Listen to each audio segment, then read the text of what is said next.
Saudara mendengar bersama dengan saya, Oti Priambodo, dalam program Jalan 66. Sebuah program di mana kita mempelajari Alkitab pasal demi pasal dan memahami isinya. Bersama Pak Yohanes, narasumber kita, hari ini kita akan mempelajari kitab 1 Tawarik pasal yang ke-21 sampai dengan yang ke-22 dengan tema Berbuat Salah Manusiawi. Allah berdaulat memperbaiki.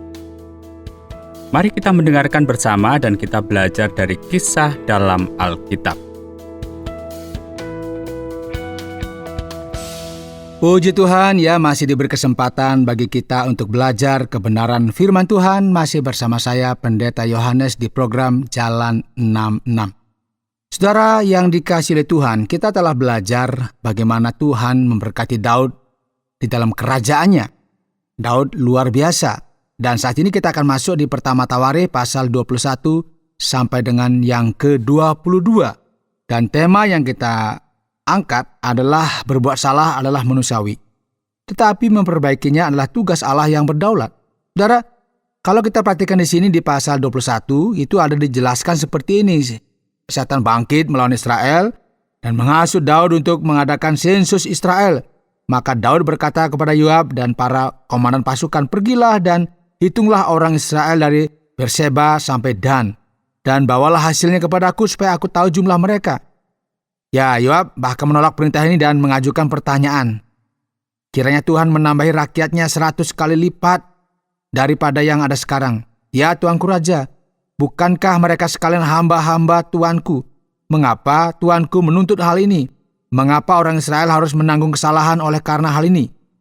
Tetapi Daud bersikeras bahwa mereka harus melakukan sensus dan mereka menemukan hal berikut, saudara. Di antara seluruh orang Israel ada 1.100.000 orang yang dapat memegang pedang. Dan orang Yehuda ada 470.000 orang yang dapat memegang pedang. Kitab suci juga mengatakan bahwa orang Lewi dan Benyamin tidak dimasukkannya dalam pendaftaran sebab titah raja itu dianggap keji oleh Yoab. Tetapi hal itu jahat di mata Allah, sebab itu dihajarnya orang Israel. Saudara, melihat hal ini kita mulai pikir ya, ini salahnya apa dengan sensus? Apa yang salah dengan menghitung dan memiliki angka-angka di sini? Masalahnya di sini, saudara, Daud berkonsentrasi dalam pikirannya pada besarnya kekuasaannya. Inilah yang ingin dia ketahui. Ya, dia tumbuh, ya dia menjadi raja, dia memiliki kerajaan yang dia minta kepada Tuhan. Dan Daud membiarkan dirinya kewalahan oleh hal ini dan hanya ingin tahu seberapa besar kekuasaannya. Ini membuat Allah nggak berkenan. Daud menyadari kesalahannya, kemudian dijelaskan di kitab suci, "Aku telah sangat berdosa karena melakukan hal ini." Sekarang ia memohon ampunan kepada Tuhan. Ya, kita lihat juga Tuhan mengutus Gad, sang pelihat, ya sang nabi, dan ia memberikan 3 pilihan kepada Daud. Daud dapat memilih antara 3 tahun kelaparan, 3 bulan melarikan diri dari musuh-musuhnya, dan 3 hari pedang Tuhan. Hari-hari wabah di negeri itu dengan malaikat Tuhan menghancurkan setiap bagian Israel. Jadi Daud dihadapkan pada semua kemungkinan ini. Saudara, Daud segera dan cepat memikirkan dan berkata, "Sangat susah hatiku. Biarlah kiranya aku jatuh ke dalam tangan Tuhan, sebab sangat besar kasih sayangnya. Tetapi janganlah aku jatuh ke dalam tangan manusia." Ya, jatuh ke tangan musuhnya atau membuat rakyat menderita kelaparan bukanlah pilihannya. Lebih baik pedang Tuhan menghancurkan negeri itu. Maka Tuhan mengirimkan wabah ini ke atas Israel. Dan seorang malaikat diutus untuk menghancurkan Yerusalem. Dan 70.000 orang mati kalau kita lihat di ayat 14. Nah, ketika Tuhan melihat bahwa malaikat yang diutus hendak menghancurkan Yerusalem, yang mengurungkan niatnya ya dan memutuskan untuk tidak mendatangkan malapetaka ini, ya dan malaikat itu diperintahkan untuk berhenti. Dan pada saat itu ia sedang berdiri di tempat pengirikan Ornan, seorang asing, ya seorang Yebus yang tinggal di Israel. Nah, ketika Daud mengangkat mukanya, maka dilihatnya lah malaikat Tuhan berdiri di antara bumi dan langit, dengan di tangannya pedang terhunus yang diacungkan ke atas Yerusalem. Lalu dengan berpakaian kain kabung, sujudlah Daud dan para tua-tua, dan berkatalah Daud kepada Allah, "Bukankah aku ini yang menyuruh menghitung rakyat, dan aku sendirilah yang telah berdosa dan yang melakukan kejahatan? Tetapi domba-domba ini, apakah yang dilakukan mereka? Ya Tuhan Allahku, bela kiranya tanganmu menimpa aku dan kaum keluargaku, tetapi janganlah tulah menimpa umat-Mu. Kemudian malaikat Tuhan menyuruh Gad mengatakan kepada Daud bahwa Daud harus pergi untuk mendirikan mezbah bagi Tuhan di tempat pengirikan Ornan, orang Yebus itu. Lalu pergilah Daud sesuai dengan perkataan Gad yang diucapkannya demi nama Tuhan. Ornan sedang mengirik gandum, ketika ia memalingkan diri, dilihatnya malaikat itu, keempat anaknya yang bersama-sama dengan dia menyembunyikan diri. Ketika Daud sampai kepada Ornan, maka Ornan mengangkat mukanya dan melihat Daud, lalu keluarlah ia dari tempat pengirikan. Kemudian sujudlah ia kepada Daud dengan mukanya ke tanah. Berkatalah Daud kepada Ornan, "Berikanlah kepadaku tempat pengirikan ini supaya aku mendirikan di sini mezbah bagi Tuhan. Baiklah, berikan itu kepadaku dengan harga penuh, supaya tulah ini berhenti menimpa rakyat." Jawab Ornan kepada Daud, "Ambillah, dan baiklah tuanku raja melakukan apa yang dipandangnya baik.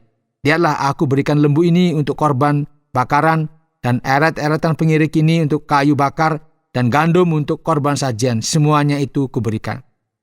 Tetapi berkatalah raja kepada Ornan, "Bukan begitu, melainkan aku mau membelinya dengan harga penuh, sebab aku tidak mau mengambil milikmu untuk Tuhan, dan tidak mau mempersembahkan korban bakaran dengan tidak membayar apa-apa." Maka Daud memberikan kepada Ornan sebagai bayaran tempat itu emas seberat 600 sikal.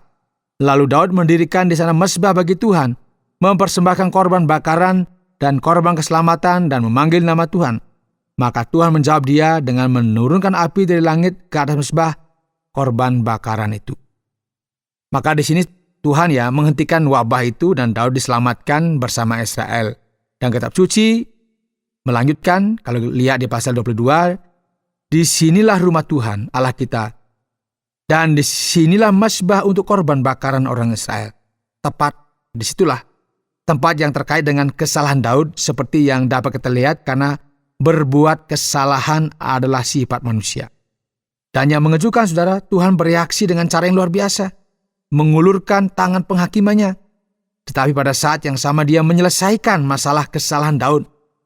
Tuhan yang berdaulat ini itu memperbaiki situasi dan tempat yang tepat untuk mengingatkan kita pada kesalahan besar Daud.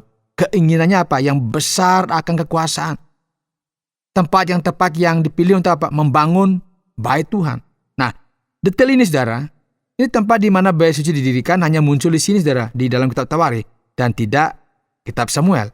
Dan pasal 22 itu memberi informasi kepada kita. Maka Daud memberi perintah untuk mengumpulkan orang-orang asing yang tinggal di Israel, dan dari antara mereka ia menunjuk para pemahat batu untuk menyiapkan batu yang dipahat untuk membangun rumah Allah.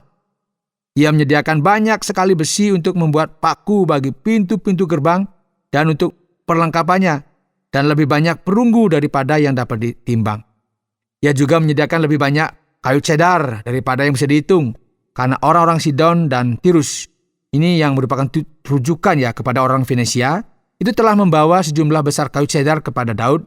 Daud berkata, "Salomo anakku masih muda dan kurang berpengalaman, dan rumah yang harus didirikan bagi Tuhan haruslah luar biasa besarnya, sehingga menjadi kenamaan dan termasyhur di segala negeri. Sebab itu baiklah aku mengadakan persediaan baginya." Jadi Salomo yang akan mendirikan, tetapi dia siapkan bahan-bahan kira-kira seperti itu disiapkan semua. Kemudian kita lihat di sini sebelum kematiannya, ia memanggil putranya Salomo, kemudian dipanggil Salomo anaknya, dan diberinya perintah kepadanya untuk mendirikan rumah bagi Tuhan Allah Israel. Kata Daud kepada Salomo, "Anakku, aku sendiri bermaksud hendak mendirikan rumah bagi nama Tuhan Allahku. Tapi firman Tuhan datang kepadaku." Seperti yang mungkin sudah kita ketahui, saudara, Tuhan tidak mengizinkan Daud membangun bait suci. Kitab suci dalam Alkitab menjelaskan sesungguhnya seorang anak laki-laki akan lahir bagimu. Ia akan menjadi seorang yang dikaruniai keamanan. Aku akan mengaruniakan keamanan kepadanya dari segala musuhnya di sekeliling. Ia akan bernama Salomo. Sejahtera dan sentosa akan kuberikan atas Israel pada zamannya. Dan Daud mengungkapkan rencana Tuhan kepada Salomo.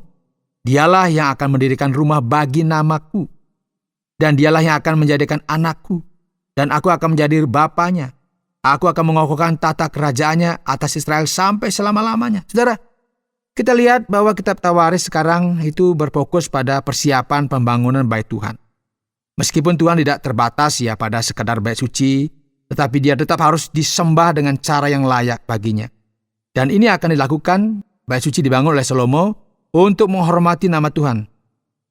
Jadi Daud akan memberikan kepada Salomo seperti nasihat. Seperti seorang ayah memberikan nasihat kepada anaknya begitu ya. Mengenai bagaimana dia harus hidup benar di hadapan Tuhan. Makanya dijelaskan di dalam kitab suci, kuatkan dan teguhkanlah hatimu, jangan takut dan jangan tawar hati. Kemudian ia memberikan kepada Salomo seperti informasi yang secara detail tentang pembangunan bait suci. Dan ini dibangun di tanah Araunah ya. Orang Yebus yang mengungkapkan kepada kita berbuat salah adalah manusiawi. Tapi memperbaiki itu adalah tugas Allah yang berdaulat. Dan dijelaskan di dalam bagian ini saudara, sesungguhnya sekalipun dalam kesusahan, aku telah menyediakan untuk rumah Tuhan itu 100.000 talenta emas dan 1.000.000 talenta perak dan sangat banyak tembaga dan besi, sehingga beratnya tidak tertimbang. Juga aku telah menyediakan kayu dan batu, tapi baiklah engkau menambahnya lagi. Lagi pula engkau mempunyai sangat banyak pekerja, yakni pemahat-pemahat batu, tukang-tukang batu dan kayu dan orang-orang yang ahli dalam segala macam pekerjaan emas, perak, tembaga dan besi, yang tidak terhitung banyaknya. Mulailah bekerja, Tuhan kiranya menyertai engkau. Ya, ini kata-kata Daud, saudara. Dan Daud memberi perintah kepada segala pembesar Israel untuk memberi bantuan kepada Salomo anaknya. Katanya, bukankah Tuhan Allahmu menyertai kamu dan telah mengaruniakan keamanan kepadamu ke segala penjuru? Sungguh, ia telah menyerahkan penduduk negeri ini ke dalam tanganku, sehingga negeri ini takluk ke hadapan Tuhan dan kepada umatnya. Maka sekarang arahkanlah hati dan jiwamu untuk mencari Tuhan Allahmu. Mulailah mendirikan tempat kudus Tuhan Allah, supaya tabut perjanjian Tuhan dan perkakas kudus Allah dapat dibawa masuk ke dalam rumah yang didirikan bagi nama Tuhan. Dan kita lihat di sini saudara, mengakhiri renungan di bagian ini mengungkapkan kepada kita sesuatu yang luar biasa terkait dengan dosa manusia, kesalahan yang dibuat oleh Daud. Allah memilih untuk membangun sesuatu yang begitu indah dan istimewa. Di atas dosa manusia ini, dosa Daud, kita akan melihat berkat besar dan manifestasi penyembahan kepada Allah yang berdaulat. Kiranya Tuhan memberkati kita. Anda sedang mendengarkan Jalan 66 program pelajaran Alkitab, dan saat ini kita sampai kepada 1 Tawarik pasal yang ke-21 sampai dengan yang ke-22. Kita sampai pada sesi pertanyaan dan jawaban. Langsung pada pertanyaan, apakah setan yang menyebabkan Daud melakukan sensus ini? Jika demikian, maka ini berarti Daud tidak bersalah. Dan kita yang mendengarkan Jalan 66, ingat bahwa dalam kitab Samuel yang kedua, pasal yang ke-24, dikatakan bahwa Tuhanlah yang menghasut Daud dan ia memiliki sikap seperti itu. Bagaimana kita bisa memahami bagian ini?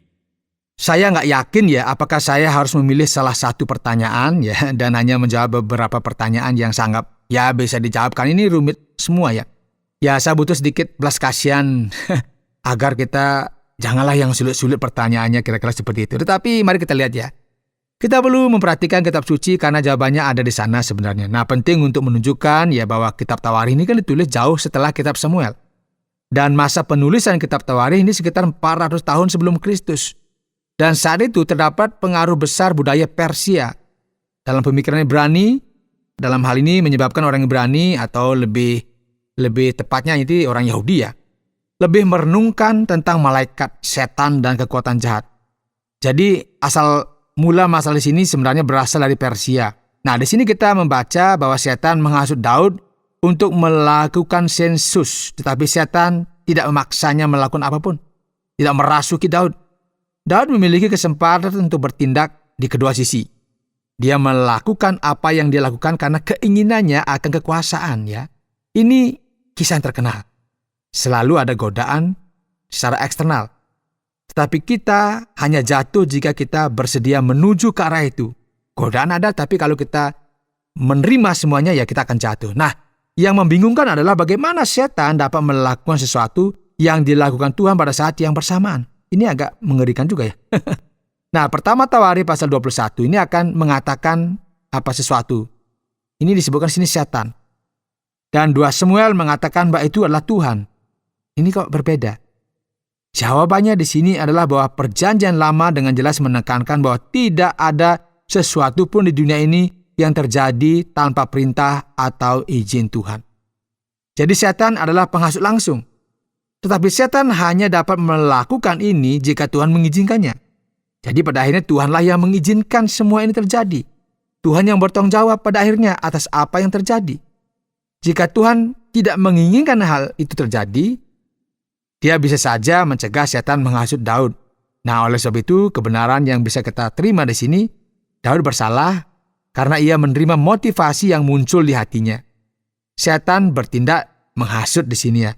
Tuhan bertanggung jawab atas segala sesuatu karena apa? Dia mengizinkan dan segala sesuatu berada di bawah kendali kedaulatannya. Dan Daud melakukan apa yang seharusnya tidak ia lakukan. Nah, yang berikut Pak Yohanes, bisakah memahami angka-angka yang kita temukan di sini dalam 1 Tawarik? Ayat yang kedua dari pasal yang ke-21 berbicara tentang 1 juta orang di Israel dan kemudian 470.000 orang di Yehuda.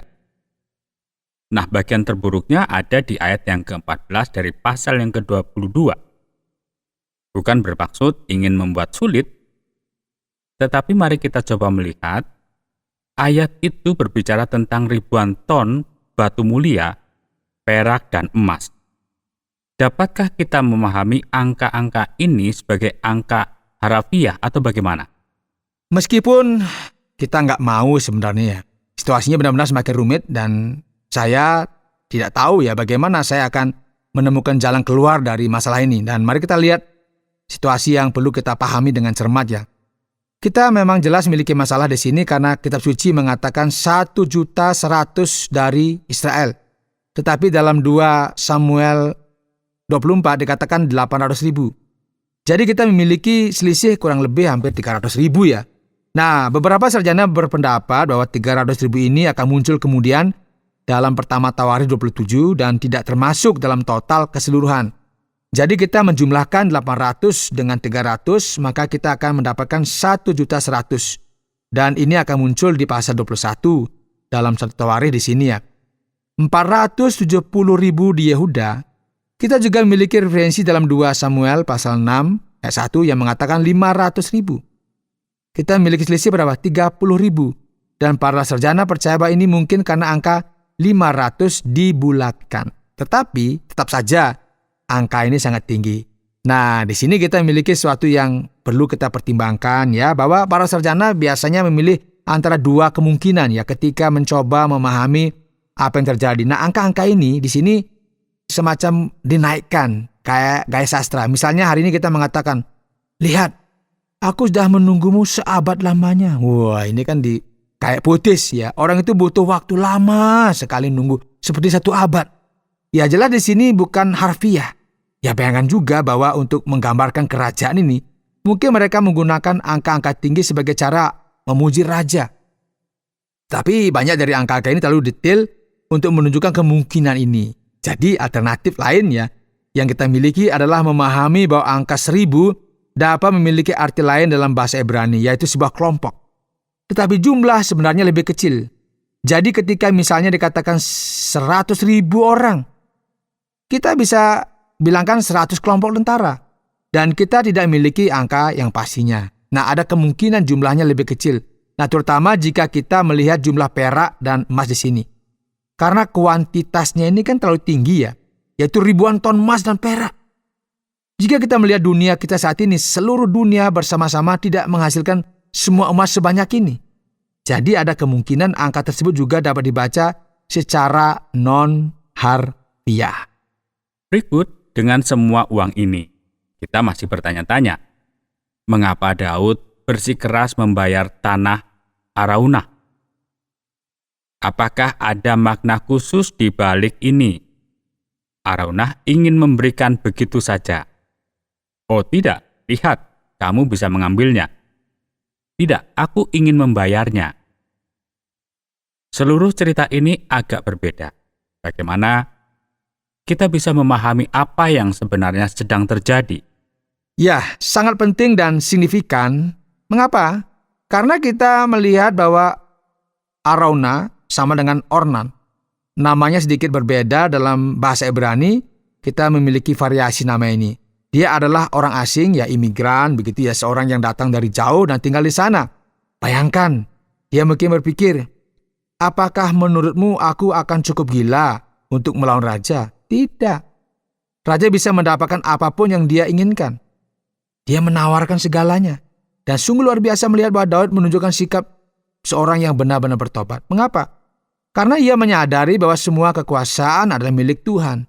Ia mengakui kesalahannya dan dia membuktikan ini. Ia berhadapan dengan seseorang yang sebenarnya tidak terlalu kuat lah. Orang itu hampir seperti seorang yang di bawah begitu, miskin dan sebagainya, nggak punya masalah. Jadi Daud memiliki kesempatan untuk berkata, minggir.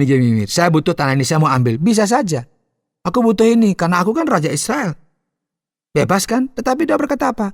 Aku tidak akan mempersembahkan apapun yang tidak membutuhkan pengorbanan dariku. Yang tidak menuntut semacam pengorbanan dariku. Aku nggak mau. Aku akan melakukannya dengan benar. Saudara, Daud mengungkapkan bahwa ia benar-benar telah belajar dari kesalahannya setelah dia dihukum oleh Tuhan. Daud adalah orang baik, sangat taat kepada Tuhan. Orang yang berkenan di hati Tuhan. Tetapi ia tetap tidak dapat membangun bait suci. Mengapa Daud dicegah untuk membangun bait suci? Apa yang terjadi pada Daud? Ya, kami agak khawatir karena dia adalah orang yang berkenan di hati Tuhan.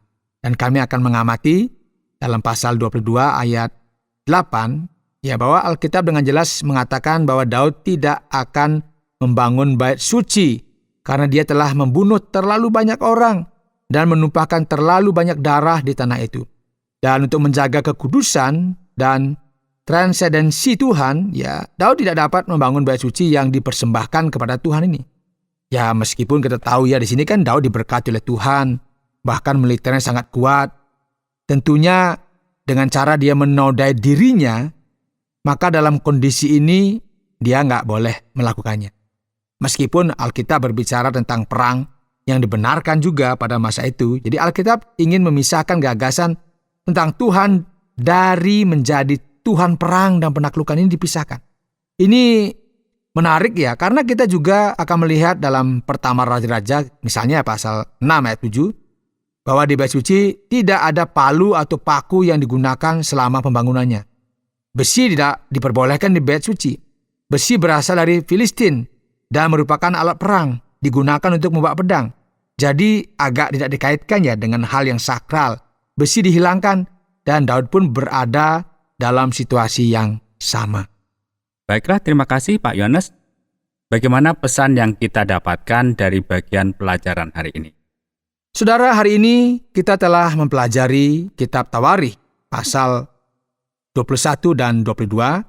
Kita membahas sebuah topik atau tema berbuat salah adalah manusiawi, tetapi memperbaikinya adalah tugas Allah yang berdaulat. Nah, saudara yang dikasihi oleh Tuhan, seperti yang kita ketahui bersama Daud ingin mengetahui seberapa besar kekuasaannya, seberapa besar kekuatan yang dimilikinya, dan dengan kehausan akan kekuasaan, dia mulai mengadakan sensus. Padahal dia sudah punya kerajaan, tapi ingin tahu kira-kira sebesar apa kerajaanku. Berarti dia ingin tahu bahwa aku ini sebenarnya kuat, hebat. Ingin tahu juga data statistiknya. Dan ternyata ini tidak menyenangkan Tuhan. Dan sebagai akibatnya saudara, Daud dihukum oleh Tuhan. Dan ternyata hukuman itu menimpa kerajaan. Artinya seluruh rakyat juga kena. Jadi dalam konteks ini, dalam situasi ini, akhirnya Daud kita tahu dia membeli tanah orang asing dan menyiapkan mezbah bagi Tuhan. Dan akhirnya, secara mengejutkan, tempat ini dipilih sebagai lokasi masa depan bait Allah yang kemudian akan dibangun oleh Salomo. Nah, perhatikan bagaimana di atas dosa yang mengerikan, dosa yang menyakitkan yang dilakukan oleh Daud. Di tempat ini, dia membangun bait suci yang dilakukan oleh Salomo. Tempat yang agung, tempat di mana Allah disembah. Ini sungguh luar biasa, saudara. Jadi, kalau membaca ini menarik juga bahwa Tuhan beritahu, dari tempat ini kamu berdosa, di tempat itu kamu lakukan. Tempat itu sedang dibangun untuk apa? Tempat di mana Allah disembah. Artinya apa? ada pertobatan. Ada sesuatu yang mengalir dari tempat itu, di mana Tuhan mengampuni dosa-dosa itu, dan dari tempat itu kamu harus mulai mengubah hidupmu. Maksudnya, kamu harus memulai sesuatu yang baru. Kalau tadi kamu merasa dirimu mampu, tadi merasa dirimu sanggup, merasa dirimu berkuasa, kamu ingin melupakan Tuhan, sekarang aku menghukum kamu, pasti tujuannya apa? Supaya kamu sadar bahwa yang memberkati kamu, yang menjadikan kamu seseorang, tanda petik begitu sekarang, ini kan Tuhan. Dan mulai dari titik inilah kamu sekarang membangun sesuatu yang baru, dan dari tempat ini sekarang kamu mulai menyembah Tuhan. Agar kamu sadar bahwa ketika kamu menyembah Tuhan, kamu sadar bahwa kamu adalah orang yang berdosa. Kamu adalah orang yang sudah diampuni. Kamu adalah orang yang mendapat kasih karunia. Kamu adalah orang yang mendapat kebaikan-kebaikan Tuhan. Seperti itu. Makanya kalau kita perhatikan di sini, bait suci itu dibangun di tempat yang sebenarnya di sana dia membuat bait Allah. Dia beli dari orang asing yang bernama Arauna atau Arnon. Di sini dia membangun, dan di sinilah ternyata lokasi dari bait Allah itu, di mana Salomo membangun di sini semacam monumen, semacam tempat sesuatu yang mengingatkan Daud akan kesalahannya ketika dia menghitung jumlah tentara, menghitung jumlah semuanya untuk menunjukkan bahwa aku ini yang berhasil, aku ini yang sukses, aku ini yang hebat dan sebagainya. Diingatkan, dan Allah menghukumnya, bukan. Kamu sukses, kamu berhasil, itu karena aku. Karena Tuhan yang memberikan. Sehingga di tempat ini ketika setiap orang sembahyang, setiap orang mencari Tuhan, diingatkan, kamu orang yang berdosa, tetapi kamu orang yang mendapat kasih karena Tuhan. Kiranya melalui perenungan ini kita diingatkan, setiap kali kita datang beribadah, kita ingat, aku orang yang berdosa.